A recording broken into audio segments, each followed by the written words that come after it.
Le dossier de cette édition sera consacré à l'Airsoft, un nouveau jeu qui connaît un grand succès. Il oppose des joueurs équipés de parfaites répliques d'armes à feu et de tenues de guerre.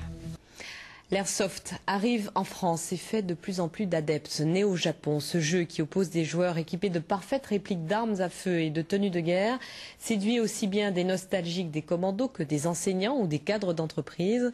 Leurs parties se déroulent en ville ou en pleine nature. C'est le dossier de ce 19-20. Il est signé Bertrand Boyer et Guy Nevers.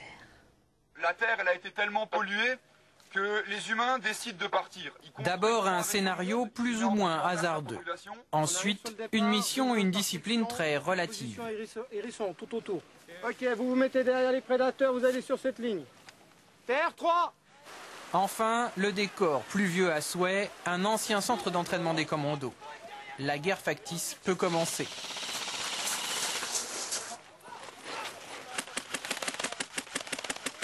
Qu'est-ce qui se passe là? Bon, là donc on a réussi à sortir du village. On a réussi à prendre un premier drapeau. On a changé la couleur du drapeau. Ce qui fait qu'on va pouvoir installer soit un hôpital, soit une base pour arriver avec nos vaisseaux. Carlo, sur ta droite! Face à face, 50 joueurs français et autant de combattants suisses prêts à en découdre.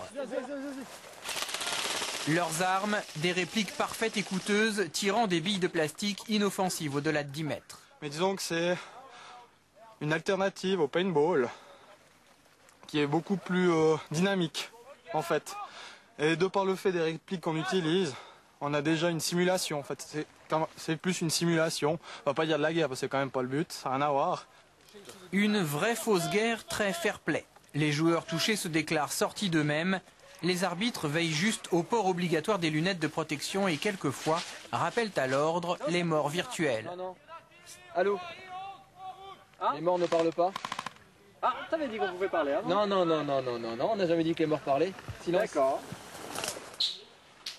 Un réalisme militaire qui a conquis Pascal il y a 10 ans. Régulièrement, ce chef d'entreprise se mue en petit soldat suréquipé. J'ai fait un peu de radiomodélisme, j'ai fait un peu de chaque chose, mais là j'ai trouvé pas forcément un équilibre, on ne peut pas dire un équilibre, mais à un moment on peut souffler, on peut tout laisser derrière, ce qui se passe dans le monde, à la maison, voilà, on s'éclate.